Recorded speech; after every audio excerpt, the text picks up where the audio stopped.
In 2013, a method was introduced which approximately doubled the upper limit on behavioral complexity in evolved virtual creatures, or EVCs, a limit that had remained in place since Carl Sims introduced them 19 years before. That system, named ESP for its principal components, consisted of an encapsulation mechanism to preserve learned skills, a human-designed syllabus to combine skills toward a larger learning goal, and a pandemonium mechanism to resolve conflicts between encapsulated skills in a single creature's brain. But while that system did achieve its goal of breaking the behavioral complexity barrier for EVCs, it applied only to a significantly restricted case, one in which most of a creature's morphology, essentially its skeleton, was fixed after the first skill's evolution was complete. So for example, a creature first evolved for locomotion would be unable to make significant changes to its body as it evolved later abilities, such as delivering a strike to the ground. But what if a change in morphology could produce better results for a secondary skill, while still preserving acceptable performance in the first? In the original system, this potential was impossible to explore. This paper introduces an improved method, in which a retesting and reconciliation scheme replaces previous limitations on morphological evolution, allowing morphology to be fully evolved to suit requirements of more than just the first skill, as complex behaviors are incrementally acquired.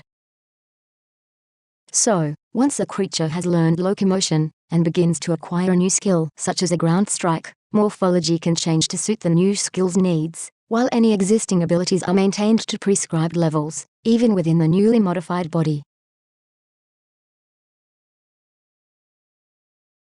In fact, in this example, a variety of valuable morphological strategies readily emerged from the single original locomotion result.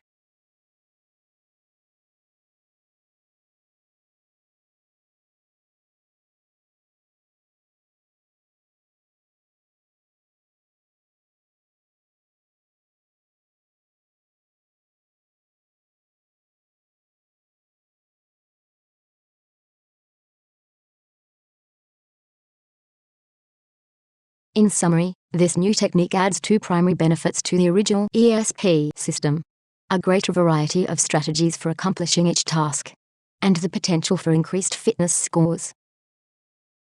Consider, for example, a collection of creatures learning to approach, then reach for, an elevated target.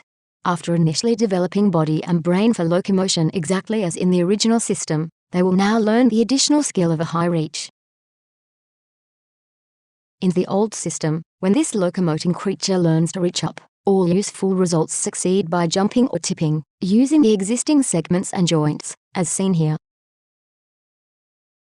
But in the new system, the ability to continue morphological development permits a variety of reaching strategies.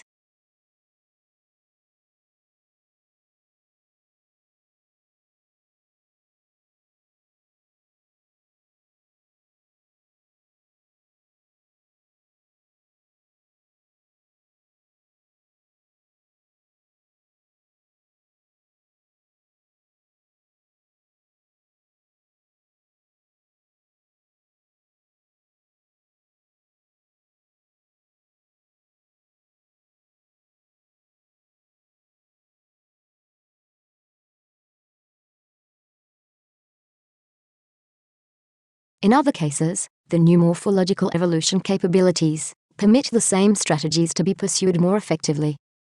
For example, from this locomoting creature, both the old and new systems employ the same strategy for reaching a high target, as illustrated here, in a result from the old system. But the new system's ability to change morphology results in a reach that is plainly higher.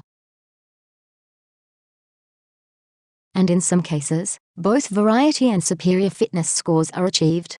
When this locomoting creature learns to reach high in the old system, both its strategy and its fitness scores are limited and extremely uniform. But in the new system, multiple strategies are generated which also reach higher than any results produced without continuing morphological adaptation. This result pursues the same strategy as the old system's solutions, but does so more effectively, apparently due to subtle morphological adaptations. Another solution adds more obvious limb extensions, using them to again achieve a new level of high reachability.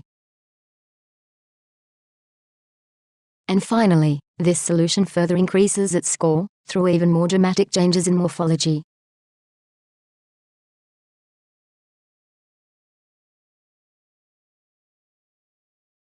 And of course, the original system's ability to incrementally accumulate skills to achieve complex behavioral goals is retained, as demonstrated in this hierarchical attack behavior, produced in the new system.